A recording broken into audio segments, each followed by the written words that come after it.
एक बार की बात है। दयालपुर गांव में ललित नाम का एक दूध वाला रहा करता था। उसके पास एक गाय थी। वो गांव में दूध बेचा करता था। हर कोई उसके घर से सुबह सुबह दूध लेने के लिए एक कतार में खड़े हो जाते थे। एक रोज, सुनो जरा, दूध निकालने वाली बाल्टियां देना, जल्दी करो, मोना लोग आने ही वाले होंगे। मैंने पहले ही तबेले के पास बाल्टियां रख दी हैं। आप जल्दी से दूध निकालना शुरू कर दीजिए। ललित दूध निकालना शुरू कर देता है। धीरे धीरे लोगों की भीड़ बढ़ने लगती है। लोग आते और दूध लेकर चले जाते।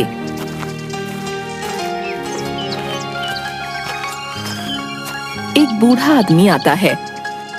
बेटी, थोड़ा आज ज्यादा दूध मिल जाएगा क्या? चाचा जी, इतना ही बचा है। मुझे लगता है बेटा, तुम्हें कुछ और गाय खरीद लेनी चाहिए। इससे कोई भी खाली हाथ नहीं लौटेगा। आप ठीक कह रहे हैं चाचा जी। माफ करिए, आज दूध खत्म हो चुका है। जिन जिन के लिए भी दूध नहीं बचा वो सब शाम को आना। आज फिर से दूध खत्म हो गया। समझ नहीं आता कितनी जल्दी आऊं। मोना, तुम कुछ और गाय क्यों नहीं खरीद लेती? मैं भी यही सोच रही हूँ दीदी। मुझे भी अच्छा नहीं लगता ऐसे सबका खाली हाथ जाना। मैं इनसे बात करके देखती हूँ क्या होता है। सुनिए ना, मैं कह रही थी कि हमें कुछ और गाय खरीद लेनी चाहिए। हमेशा कोई ना कोई रह ही जाता है। अब तो हमारा काम भी अच्छा चलने लगा है। कुछ और गाय खरीद लेते हैं ना? चलो ठीक है, मैं बात करता हूँ इधर उधर। चलिए नाश्ता कर लीजिए। मोना, मैं जरा पास के गांव में जा रहा हूँ। इसके बाद ललित गायों को खरीदने पास के गांव के तबेले में चला गया। नमस्ते भाई। और ललित भाई, कैसे हो? बस प्रभु की कृपा से ठीक हूँ। कुछ गाय खरीदनी थी, इसलिए यहाँ चला आया। पहले वाली गाय तो आपने बहुत अच्छी दी थी, एकदम शांत और दूध भी गाढ़ा। इस बार भी हमें ऐसी ही गाय चाहिए, जो शांत हो और जिसका दूध एकदम गाढ़ा हो। क्यों नहीं भाई, हम तुम्हें अच्छी ही गाय दिखाएंगे। ये देखो, ये हमारे तबेले की सबसे अच्छी नस्ल है। ये शांत भी है और दूध भी गाढ़ा देती है। ललित ने गाय के सर पर हाथ रखा। गाय एकदम शांत थी।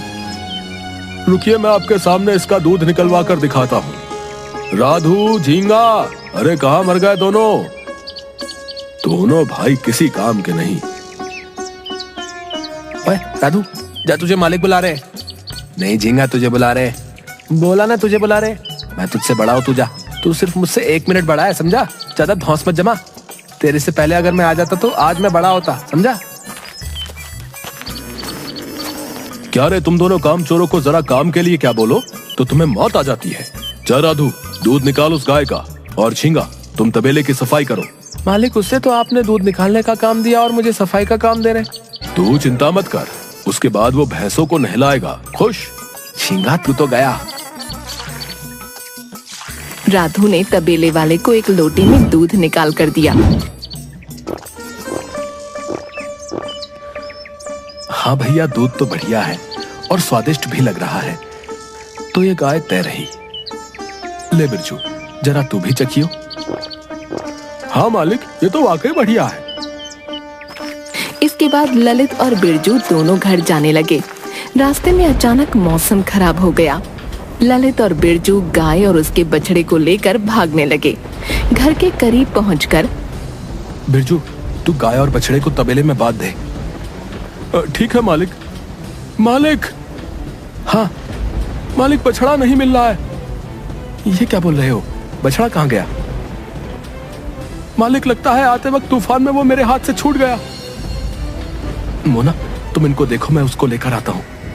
सुनिए जी, मौसम धीरे धीरे खराब हो रहा है, आप मत जाइए। तुम कैसी बात कर रही हो? वो गाय मेरे भरोसे आई है और मैं उसके बच्चे को मरने के लिए छोड़ दूं? आज बिरजू को भी लेके जाइए। अगर हम दोनों चले गए तो तुम्हारे ऊपर सारा काम आ जाएगा। तुम परेशान मत हो, मैं उसे जल्दी लेकर आ जाऊंगा।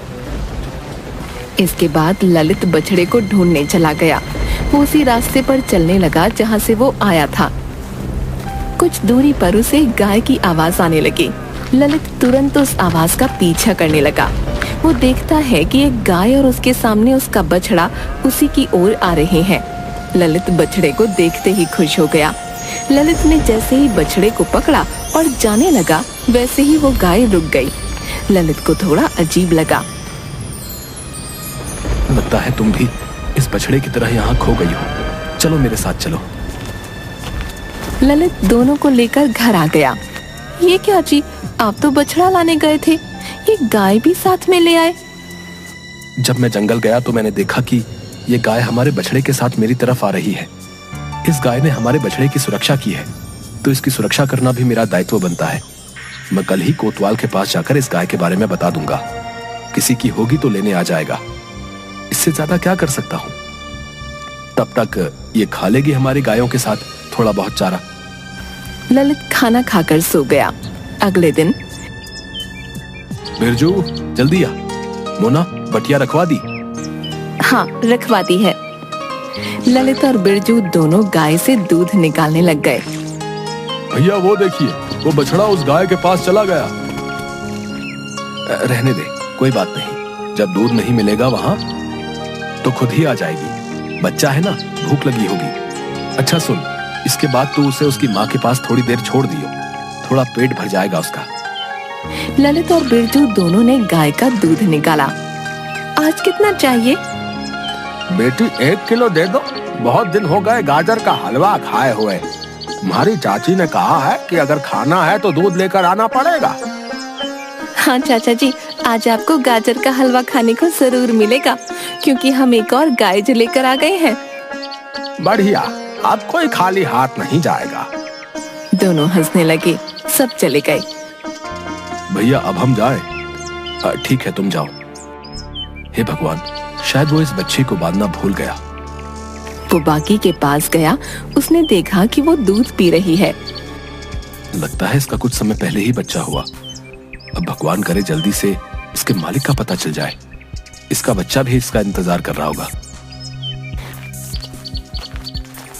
सुनिए, जया दीदी ने दूध मंगाया है, थोड़ा कम पड़ रहा है। आप इससे थोड़ा दूध निकाल लीजिए, उनके घर में भोज का आयोजन है। ये तो काफी देर से दूध पी रहा है। मुझे नहीं लगता कि ज्यादा बचा होगा। देखता हूँ, एक बार निकाल के देखता हूँ। ललित ने दूध निकालना शुरू किया। अच्छा सुनो, कोई बर्तन देना। बर्तन तो सारे भरे हैं। आप ऐसा कीजिए, तब तक इस बाल्टी में दूध निकाल लीजिए। इससे छोटा नहीं मिला कोई? चला लीजिए ना इससे काम, अभी हम काम कर रहे हैं। ठीक है। ललित ने जैसे ही दूध निकालना शुरू किया, वो गाय से खुद ही दूध निकालना शुरू हो गया। ललित कुछ सोच ही नहीं पा रहा था। बाल्टी पूरी भर गई और गिरने लग गई। क्या करूं? बंद हो जा, रुक जा मेरी माँ। अचानक दूध आना बंद हो गया। फिर से ललित ने निकालने की कोशिश की, वो आना शुरू हो गया। बंद हो जा। दूध आना बंद हो गया। जल्दी से अंदर जाकर बाल्टी लेकर आ। अरे मोना देखो, कमाल हो गया, ये लो। अरे ये तो बहुत ज्यादा है। लगता है कुछ दिनों पहले ही इसका बच्चा हुआ है। इस गाय में कुछ तो बात है। तुम्हें पता है, इससे दूध आना बंद नहीं हो रहा था, और जब मैंने कहा बंद हो जा तो बंद हो गया। सुनिए जी, मुझे तो लगता है ईश्वर की कृपा है, वरना इस तूफान में पहले तो इसने हमारे बछड़े को बचाया, और अब इसका इस तरह दूध देना, मुझे लगता है प्रभु की कोई कृपा है। सुनिए जी, ये बात आप किसी को मत बताइएगा। लेकिन ये हमारी गाय नहीं है, कभी भी इसका मालिक इसे लेने आ सकता है। लेकिन जब तक इसका मालिक नहीं आता, तब तक हम इसकी देखभाल कर लेते हैं। ठीक है, एक बार दोबारा देखते हैं ये सच में चमत्कार है भी या नहीं। चलो। ललित ने दूध निकालना शुरू किया। दूध अपने आप आना शुरू हो गया। मोना बर्तन लाती गई, बर्तन भरते गए। इस तरह मोना ने घर के सारे बर्तन भरवा दिए। इसे रोकने के लिए बोलिए आप। हे गाय माता, रुक जाइए। गाय रुक गई।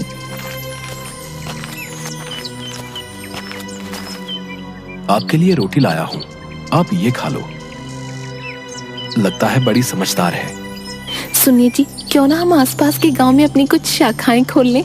अब दूर दूर के गांव वाले तो हमारे घर तक नहीं आ सकते ना, तो हम उनके पास चले जाते हैं। और वैसे भी इतने दिन हो गए हैं, अभी तक कोई उस गाय को लेने नहीं आया। मैं तो कहती हूँ उसे प्रभु का आशीर्वाद समझिए और उसका सही इस्तेमाल कीजिए। मुझे क्यों लग रहा है कि तुम्हारे मन में कुछ ज्यादा ही लालच आ रहा है। कैसा लालच जो इंसान परिस्थिति को स्वयं के अनुरूप नहीं ढाले, परिस्थितियाँ उसके विपरीत हो जाती हैं। और मैं तो बस घर आई लक्ष्मी का स्वागत कर रही हूँ। अब आप ही बताइए, कुछ गलत कर रही हूँ क्या? हाँ, तुम तो देवी हो, तुम्हें सब पता होता है। लक्ष्मी माता का उठना बैठना जो है तुम्हारे साथ, क्यों? आपको तो कुछ नहीं पता। इसके बाद ललित जगह जगह अपनी दूध की दुकान खोलनी शुरू कर देता है और देखते ही देखते ललित का काम चलने लगता है। ललित एक बड़ा घर बना लेता है।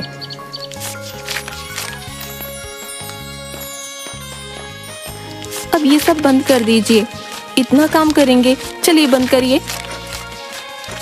ठीक है, लो कर दिया। कभी कभी सोचता हूँ कि एक वो दिन था जब हम सामान्य सा जीवन बिताया करते थे, और एक आज का दिन है। सब प्रभु की कृपा है। मैंने तो कहा ही था आपसे। देखिए, जिसे आप लालच कह रहे थे, आखिरकार समझदारी निकली ना। सही कहा तुमने। अगर उस दिन वो गाय हमें नहीं मिलती तो आज भी हम वही सब कर रहे होते। लेकिन ध्यान रखना, वो किसी की नजरों में ना आ पाए, वरना कोई भी उसे चुरा सकता है। बिरजू कहाँ गया? दूध गर्म किया या नहीं? लाता हूँ दीदी। लीजिए दीदी। ठीक है, अब तू जा, सो जा। इसके बाद मोना और ललित सो गए। रात को तबेले में आग लग जाती है। सारी गायें चिल्लाने लगती हैं। ललित तुरंत उठकर बिरजू को आवाज देता है। बिरजू नींद से तुरंत उठकर वहां पानी डालने लगता है। सब ठीक हो जाता है। ललित गायों को दूसरी जगह ले जा रहा होता है। तभी वो देखता है कि जादुई गाय उनमें नजर नहीं आ रही। ललित मोना को सब बता देता है। अब क्या करेंगे हम? दूध कैसे पहुंचाएंगे दुकानों में? मैं ऐसा करता हूँ, कुछ समय के लिए दुकानें बंद कर देता हूँ। ठीक है, यही सही रहेगा। ललित सब जगह ढूंढता है। पूरी रात बीत जाती है। कुछ तो खा लीजिए। कैसे खा लूं, तुम ही बताओ। पता नहीं वो कहाँ चली गई। उसकी वजह से आज हम ये जिंदगी जी पा रहे हैं, और आज जब उसकी कोई खबर नहीं मिल पा रही तो तुम चाहती हो कि ये सब जानने के बाद भी मैं चैन से खाना खा लूं। ललित पूरा दिन उसे ढूंढता है, लेकिन वो गाय नहीं मिलती। थक कर ललित शाम को घर वापस आ जाता है। मोना ललित के लिए पानी लाती है, लेकिन तब तक वहाँ एक बूढ़ी अम्मा आ जाती हैं। क्या हुआ ललित बेटा, सब ठीक है? नहीं अम्मा, मेरी गाय कहीं चली गई है, पता नहीं कैसी होगी। बेटा तू चिंता मत कर, पशु अपने मालिक से ज्यादा देर दूर नहीं रह पाते, वो जल्दी ही वापस आ जाएगी। बस भगवान करे ऐसा ही हो जाए। चल अब मैं चलती हूँ, फिक्र मत कर, सब ठीक हो जाएगा। कुछ तो खा लीजिए, इस तरह बिना खाए आप कब तक उसे ढूंढते रहेंगे? आप कमजोर हो गए तो फिर हमारी लाडो को कौन ढूंढेगा? ललित खाना नहीं खाता, वो पानी पीता है और घर के दरवाजे पर बैठकर अपनी गाय के घर आने का इंतजार करता रहता है। पूरा दिन थक जाने के कारण ललित को नींद आ जाती है। ललित सपना देखता है कि ललित अपनी गाय को ढूंढ रहा है। लाडो, कहाँ है तू? जल्दी आजा घर। तभी लाडो उसे कोहरे में से आते हुए दिख रही होती है। उसके गले की घंटी बज रही है और वो धीरे धीरे उसके पास आ रही है। जैसे ही वो गाय को हाथ लगाता है, उसकी आंख खुल जाती है। वो देखता है कि गाय उसके पास बैठी है। वो खुश हो जाता है। मोना, बिरजू, यहाँ आओ, हमारी लाडो आ गई। देखिए सब ठीक हो गया ना? चलिए अब अंदर आ जाइए और कुछ खा लीजिए। बिरजू तुम इसे तबेले में बांध दो। नहीं, मैं ले जाऊंगा। ललित उसे तबेले में बांधता है। उसके सामने ललित घास रखता है और पानी भी रखता है। आज के बाद तुम कहीं मत जाना। तुम्हें पता है मैं कितना डर गया था। ये दुनिया अच्छी नहीं है, यहाँ लालची मतलबी लोग भरे पड़े हैं। कौन जाने कब तुम्हें चुरा ले जाए। वादा करो तुम कभी ऐसा दोबारा नहीं करोगी। गाय रंभाती है। तुम खाओ, मैं भी चला खाना खाने। आधी रात का समय एक आदमी कंबल ओढ़कर गाय चुराने की कोशिश करता है। तब तक गाय जोर जोर से आवाज निकालने लगती है। ललित तुरंत भागकर तबेले में पहुंचता है। आदमी को गाय चुराते देख ललित उसे पकड़ने की कोशिश करता है। ललित के हाथों में कंबल आ जाता है। ललित कंबल को खींचता है, लेकिन वो आदमी भाग जाता है। इस बार ललित ने लाडो को एक सुरक्षित कमरे में बंद कर दिया। क्या हुआ जी? वो आवाज लाडो की ठीक तो है ना वो? कोई लाडो को चुराने आया था। कहीं तबेले में आग लगाने वाला और लाडो को चुराने आने वाला आदमी दोनों एक तो नहीं? ये कंबल किसका है? ये कंबल उसी चोर का है। अगले दिन ललित लाडो के पास जाता है और दूध निकालना शुरू करता है।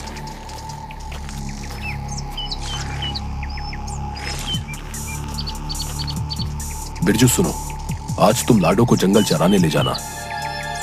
ठीक है मालिक। वैसे तुम कल कहाँ थे बिरजू? कब मालिक? जब रात को जोर जोर से तबेले से आवाजें आ रही थी। कौन सी आवाज मालिक? मैंने तो कोई आवाज नहीं सुनी। लगता है मैं गहरी नींद में रहा होऊंगा उस वक्त। ललित बिरजू के पीछे जाता है और गले में जो माला थी उसे निकालने को कहता है। तो ये बताओ बिरजू, ये धागा तुम्हारी माला के हुक्म में कैसे आ गया? मालिक, कपड़े निकालते वक्त कई बार मेरे इस माला के हुक्म में कपड़े फंस जाते हैं। शायद इसी तरह ये धागा भी फंस गया होगा। ठीक है। ललित अंदर गया और वो कंबल लाया। तुम्हें ये कंबल और ये धागा दोनों एक जैसा ही नहीं लगता? और सिर्फ इस कोने में धागा खींचा हुआ भी है और इस धागे का रंग भी इस कपड़े के जैसा ही है। ये कोई इत्तेफाक तो नहीं लगता। मालिक, माफ कर दीजिए, ये सब मैंने मजबूरी में आकर किया है। कैसी मजबूरी? मालिक, मैंने कुछ लोगों से कर्ज लिया था। अपनी बहन की शादी के लिए कर्ज ना चुका पाने की वजह से उन्होंने मुझे मारने की धमकियां दी। मैंने उस दिन आपको और दीदी को बात करते सुन लिया था। मैंने सोचा कि मैं वो गाय बेच दूं, इससे मेरा कर्ज भी उतर जाएगा। कितना कर्ज लिया था उनसे तुमने? 50,000। शर्म नहीं आती? जहां तुझे हमेशा रहने को मिला, खाने को मिला, वहीं चोरी की तूने। मुझे माफ कर दीजिए, वो मुझे मार डालेंगे, इस डर से मैंने ऐसा किया। ललित अंदर गया और पैसे लेकर आया। जा, उन्हें ये पैसे दे दे। तूने ये कर्ज अपनी बहन के लिए लिया था। अगर वजह कोई और होती तो तुझे जेल भिजवा देता। बिरजू चला जाता है। ललित के पास वही अम्मा आती है। अम्मा, आप? बेटा, क्या हुआ? तू बड़ा परेशान लग रहा है। परेशान मत हो बेटा, वो गाय तेरे पुण्य कर्मों का ही फल है जो तुझे उस जैसी गाय मिली। मैंने देखा कि किस तरह तूने उस तूफान में अपनी परवाह ना करते हुए उस बछड़े की जान बचाने का फैसला लिया और जंगल में अपने पशु के प्रति तेरा यही प्रेम देख मैंने इस गाय के लिए तुझे चुना। अब मेरी उम्र हो गई है, इसका ध्यान नहीं रख सकती, इसीलिए मैंने उस दिन तुझे वो गाय सौंप दी थी। अब सारी चिंताएं त्याग दे और हाँ, जिस दिन तुझे तेरी ही तरह कोई नेक इंसान मिले तो उसे ये गाय दे देना। ये गाय कई सालों तक जिंदा रह सकती है और उस घर को संपन्न रखती है। धन्यवाद अम्मा, मेरी जिंदगी में इतनी खुशियां भर देने के लिए। अब ललित समझ गया कि ये अम्मा मेरी मदद करने को आई थी। उसके बाद ललित ने अपने तबेले में कई बेरोजगारों को रोजगार दिया और एक नेक इंसान की तलाश में भी लग गया।